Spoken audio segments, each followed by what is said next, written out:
Summer start ಆಗಿದೆ. ಕಸ್ಟಮರ್ಗೋಸ್ಕರ ಕಲಂಕಾರಿ ಫ್ಯಾಬ್ರಿಕನ್ನು ತೊಗೊಂಡಿದ್ದೀನಿ. Palazzo pant ಮತ್ತು ಕುರ್ತಾವನ್ನು ಮಾಡೋದಕ್ಕೆ ಕಲಂಕಾರಿ ಫ್ಯಾಬ್ರಿಕಲ್ಲಿ ಪ್ಯಾಂಟ್ ಮಾಡ್ತಾ ಇದ್ದೀನಿ. ಹಾಗೆಯೇ ಇಕ್ಕಟ್ ಫ್ಯಾಬ್ರಿಕಲ್ಲಿ ನಾನು 3/4 ಸ್ಲೀವ್ಸ್ ಇರೋ ಕುರ್ತಾವನ್ನು ಮಾಡ್ತಾ ಇದ್ದೀನಿ. ಮದರ್ ಡಾಟರ್ ಮ್ಯಾಚಿಂಗ್ ಕಾನ್ಸೆಪ್ಟ್ ಇದು. ಆಲ್ರೆಡಿ ಅವರು ಈ ಪ್ಯಾಟರ್ನನ್ನು ಸೆಲೆಕ್ಟ್ ಮಾಡಿದ್ದಾರೆ. ನಾನು ನನ್ನ ಮಗಳಿಗೆ ಅಂತ ಮಾಡ್ಕೊಂಡಿರೋ ಸೇಮ್ ಪ್ಯಾಟರ್ನನ್ನು ನಾನು ಅವರಿಗೆ ಕೂಡ ಮಾಡ್ತಾ ಇದ್ದೀನಿ. ತುಂಬಾ ಬ್ಯೂಟಿಫುಲ್ ಆಗಿ ಫಿನಿಶಿಂಗ್ ಕೂಡ ಬಂದಿದೆ.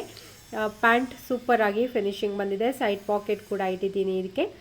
ಹಾಗೆಯೇ ಕುರ್ತಾ ಕೂಡ ಅಷ್ಟೇ. ಈ ಕಾಂಬಿನೇಷನ್ ತುಂಬ ರಿಚ್ ಆಗಿ ಕಾಣಿಸ್ತಾ ಇದೆ. ಕಲಂಕಾರಿ ಫ್ಯಾಬ್ರಿಕ್ ಮತ್ತು ಇಕ್ಕಟ್ ಫ್ಯಾಬ್ರಿಕ್ ಲುಕ್ಕೆ ಹಾಗೆಯೇ ಹಾಕ್ಕೊಂಡ್ರೆ ಬ್ಯೂಟಿಫುಲ್ ಆಗಿ ಕಾಣಿಸುತ್ತೆ. ಸಿಂಪಲ್ ಅಂತ ಅನಿಸುತ್ತೆ, ಬಟ್ ವೇರ್ ಮಾಡಿದಾಗ ತುಂಬ ಗ್ರ್ಯಾಂಡ್ ಲುಕ್ ಕೊಡುತ್ತೆ. ಹಾಗೆಯೇ ತುಂಬ ಕಂಫರ್ಟೇಬಲ್. ಸಮ್ಮರ್ಗಂತೂ ಇದು ಬ್ಯೂಟಿಫುಲ್ ಆಗಿರುತ್ತೆ. ಸೇಮ್ ಡ್ರೆಸ್ ಕಸ್ಟಮೈಸೇಷನ್ ಬೇಕಾದರೆ ನೀವು ಮೆಸೇಜ್ ಕೂಡ ಮಾಡ್ಬೋದು. ಹಾಗೆಯೇ ಇವತ್ತಿನ ಡ್ರೆಸ್ ಇಷ್ಟ ಆಯ್ತಾ ಇಲ್ವಾ ಕಮೆಂಟ್ ಮಾಡಿ ತಿಳಿಸೋದನ್ನು ಮರಿಬೇಡಿ.